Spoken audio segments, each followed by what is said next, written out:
Hello दोस्तों, इस video के माध्यम से आज हम लोग वेरियस काइंड्स ऑफ हैकिंग या टेक्निक्स ऑफ हैकिंग के बारे में जानेंगे। तो हैकिंग क्या होता है?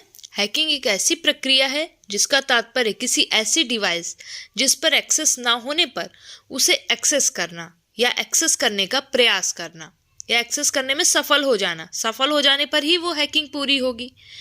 तो सरल शब्दों में ऐसी डिवाइस जो अपने कार्य क्षेत्र में ना हो या जिसको हम प्रयोग में नहीं ला रहे हैं, उस पर जिस तरीके या प्रक्रिया द्वारा नियंत्रण किया जाता है वह प्रक्रिया या तरीका ही हैकिंग कहलाती है। हैकिंग केवल उन्हीं कंप्यूटरों पर की जा सकती है जो किसी डिवाइस या इंटरनेट से जुड़े होते हैं। हैकिंग का प्रयोग मुख्यतः धोखाधड़ी या जालसाजी करने, डाटा चुराने या लोगों की निजता को खंडित करने के लिए किया जाता है, जिसका परिणाम कई बार अंततः साइबर क्राइम के रूप में सामने आता है। हैकिंग से कभी कभी संस्थानों को अरबों रुपयों का नुकसान भी हो जाता है। हैकिंग के प्रकार या टेक्निक्स ऑफ हैकिंग। विभिन्न डिवाइसों को हैक करने के अलग अलग तरीकों के आधार पर हैकिंग को मुख्यतः 7 प्रकारों में बांटा गया है, जो निम्न प्रकार से हैं। पहला क्या है? Network hacking. दूसरा वेबसाइट हैकिंग। तीसरा है पासवर्ड हैकिंग। चौथा है ईमेल हैकिंग। पांचवा है एथिकल हैकिंग। छठा है कंप्यूटर हैकिंग और सातवां है ऑनलाइन बैंकिंग हैकिंग। तो इसके बारे में हम जानेंगे। पहला क्या है? Network hacking. तो किसी भी ऑनलाइन नेटवर्क को कंट्रोल कर लेना नेटवर्क हैकिंग कहलाता है। नेटवर्क हैकिंग के लिए सामान्यतः NSPing और यूपी जैसे टूल प्रयोग किए जाते हैं। नेटवर्क हैकिंग प्रयोक्ता के लिए काफ़ी घातक होती है, क्योंकि इससे उसके नेटवर्क की सारी जानकारी हैकरों द्वारा चुरा ली जाती है। Website hacking. वेबसाइट हैकिंग का तात्पर्य है कि किसी वेबसाइट को हैक करके उस पर अपना कंट्रोल स्थापित कर लेना और तत्पश्चात उसका दुरुपयोग करके कोई अपराध कारित करना। इस प्रकार जब हैकर्स किसी वेबसाइट पर अपना नियंत्रण करके उसका दुरुपयोग करते हैं तो इसे वेबसाइट हैकिंग कहा जाता है। तीसरा है पासवर्ड हैकिंग।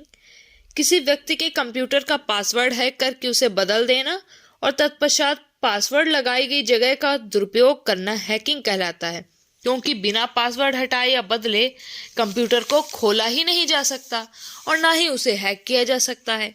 अतः पासवर्ड हैकिंग साइबर अपराध को करने में काफ़ी महत्वपूर्ण भूमिका निभाती है। Email hacking.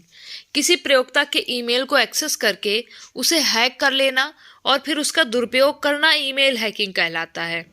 Ethical hacking. Ethical hacking वह हैकिंग है जो वैध होती है।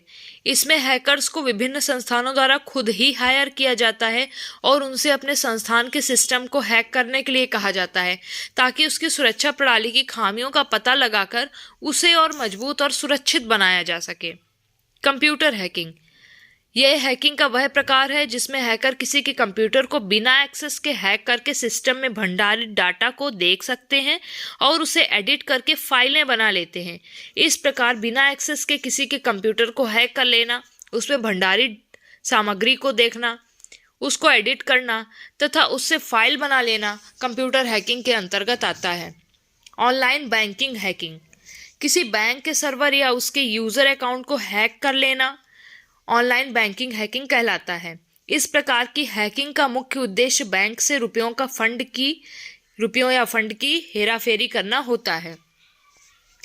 डिवाइस का हैक हो जाना गंभीर खतरे की ओर संकेत करता है, परंतु कई बार तो यूज़र को यह पता ही नहीं होता है कि उसकी डिवाइस हैक हो गई है, और यदि यह पता चल भी जाए तो ज़्यादातर यूज़र को यह भी पता नहीं होता है कि आगे क्या करना चाहिए।